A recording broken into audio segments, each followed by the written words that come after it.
This channel does not promote any violent, harmful, or illegal activities. All content provided by this channel is meant for an educational purpose only. MDH chana masala এখন ছোলা হোক বা বরবটি দানা, সাদা চানা হোক বা কালো, সব রান্নাই হবে অসাধারণ।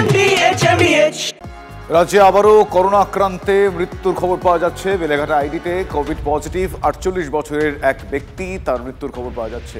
মৃত ব্যক্তি বিডন স্ট্রিটের বাসিন্দা। কোভিডে মৃত্যু নয়, তার অন্য অসুখ ছিল এমনটা স্বাস্থ্য ভবন দাবি করছে। এই নিয়ে রাজ্যে করোনা আক্রান্ত হয়ে দ্বিতীয় মৃত্যুর ঘটনা আসলো। গত 24 ঘন্টায় রাজ্যে আরও 54 জন নতুন করে সংক্রমিত হয়েছেন। রাজ্যে এখনো পর্যন্ত মোট কোভিড পজিটিভ মানে অ্যাক্টিভ রোগীর সংখ্যা 747।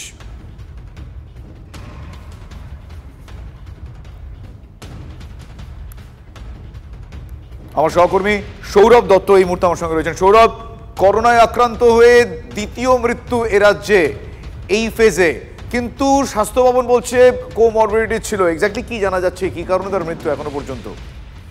দেখো, এক সপ্তাহের ব্যবধানে এটি দ্বিতীয় মৃত্যু। প্রথমটি ছিল বেসরকারি হাসপাতালে, আলিপুরের বেসরকারি হাসপাতালে, এবং এই দ্বিতীয় মৃত্যুটি বেলেঘাটা আইডি হাসপাতালে হয়েছে। বৃহস্পতিবারের ঘটনা। স্বাস্থ্য ভবনের বক্তব্যে প্রাথমিকভাবে করোনা পজিটিভ এই ব্যক্তির মৃত্যু হলেও তারা তার যে চিকিৎসা সংক্রান্ত যে নথি সেগুলো তারা বিশ্লেষণ করেছেন, এবং সে বিশ্লেষণ করার পর তারা এই সিদ্ধান্তে আসছেন যে এই ব্যক্তি কোভিড পজিটিভ হলেও তার মৃত্যুর কারণ কোভিড নয়, তার অন্য যে অসুখ ছিল সেই অন্য অসুখের কারণেই তার মৃত্যু হয়েছে। এবং তাই এটাকে একেবারেই কোভিড জনিত মৃত্যু বলতে তারা নারাজ। রাজ্য স্বাস্থ্য দপ্তর এটাকে কোভিড জনিত মৃত্যু বলতে নারাজ।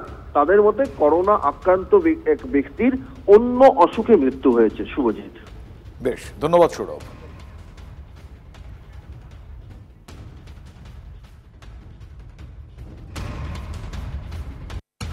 করোনার গ্রাফ দেশ জুড়ে করোনার গ্রাফ চওড়া হচ্ছে। 6,500-এর দিকে সংক্রমণের সংখ্যা। গত 24 ঘন্টায় দেশে নতুন করে 358 জন সংক্রমিত। প্রথম স্থানে রয়েছে কেরালা, আক্রান্তের সংখ্যা সেখানে 1957 জন। দ্বিতীয় স্থানে গুজরাট, আক্রান্তের সংখ্যা সেখানে বেড়ে বর্তমানে 980। গত 24 ঘন্টায় নতুন করে আক্রান্ত হয়েছেন 158 জন। দিল্লিতে আক্রান্তের সংখ্যা 728। মহারাষ্ট্রের সংক্রমণ 600 পার হয়ে গিয়েছে।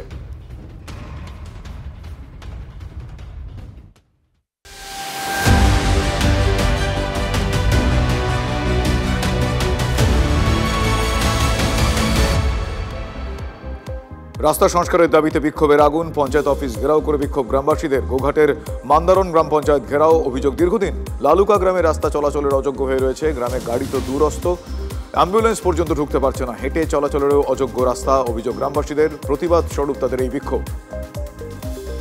পুরসভার বিরুদ্ধে নিষ্ক্রিয়তার অভিযোগ। বৈদ্যবাটিতে রাস্তা না ছেড়েই তৈরি হচ্ছে বহুতলের পাঁচিলের কাজ আটকে প্রতিবাদ করেন স্থানীয়রা। অবরোধ করেন জিটি রোড। রাস্তা শুরু হওয়ায় পুরসভায় চিঠি দিলেও কাজের কাজ কিছুই হয়নি বলে অভিযোগ করেছেন অবরোধকারীরা। পুরসভার অনুমতি নিয়েই কাজ চলছে, দাবি প্রমোটারের। তবে সীমানা প্রাচীরের কাজ আপাতত বন্ধ রয়েছে। ফুটপাত দখলমুক্ত করতে শুরু হয়ে গিয়েছে অভিযান। সাউথ গড়িয়ার বটতলা থেকে চম্পাহাটি রেলগেট পর্যন্ত বেআইনি হকার উচ্ছেদ অভিযান প্রশাসনের। পথচারী এবং রেলযাত্রীদের যাতায়াতের সমস্যার সমাধানে এই উদ্যোগ। 3 মাস আগে নোটিশ দেওয়ার পর উচ্ছেদ অভিযান শুরু, এমনটাই দাবি তৃণমূল পরিচালিত চম্পাহাটি গ্রাম পঞ্চায়েত প্রধান অসিত বরণ মণ্ডলের। ভাড়া বাড়ি থেকে উদ্ধার বিএসএফ জওয়ানের ঝুলন্ত দেহ। নিউটাউনে 1 মাস আগে ভাড়ায় আসেন ওড়িশার সূর্যকান্ত দাস। ইকো পার্ক থানার পুলিশের প্রাথমিক অনুমান, স্ত্রীর সঙ্গে অশান্তির জেরেই এই আত্মঘাতীর ঘটনা। উৎসবের আবহে দীঘা, সামনে স্নান যাত্রা। তার আগে আজ থেকে বিশেষ পুজোর পর শুরু রাজ্যব্যাপী প্রসাদ বিতরণ কর্মসূচি। মন্দিরের সকাল থেকে উপচে পড়া ভিড়। কলকাতা থেকে এসেছেন 300 কেজি খোয়া ক্ষীর। ভোগ নিবেদনের পর জেলায় জেলায় প্রসাদ পাঠানো হবে। প্যাড়া, গজা দুয়ারে রেশনের মাধ্যমে পৌঁছবে 1,35,00,000 পরিবারের কাছে। লোকালয়ে বাইসনের হানা, আতঙ্কে কাজ বন্ধ বানারহাটের চা বাগানে। আজ সকালে মরাঘাট চা বাগানে প্রথম বাইসনকে দেখতে পান শ্রমিকরা। পরে বানারহাট বাগানেও ঢুকে পড়ে সে। আতঙ্ক ছড়ায় শ্রমিকদের মধ্যে। কাজ বন্ধ করে দেয় চা বাগান কর্তৃপক্ষ। বাইসনটিকে ফেরানোর উদ্যোগ নিয়েছে বন দপ্তর। আরে কম দে কিন্তু খাঁটি দে। MDH কাশ্মীরি লাল লঙ্কার গুঁড়ো। MDH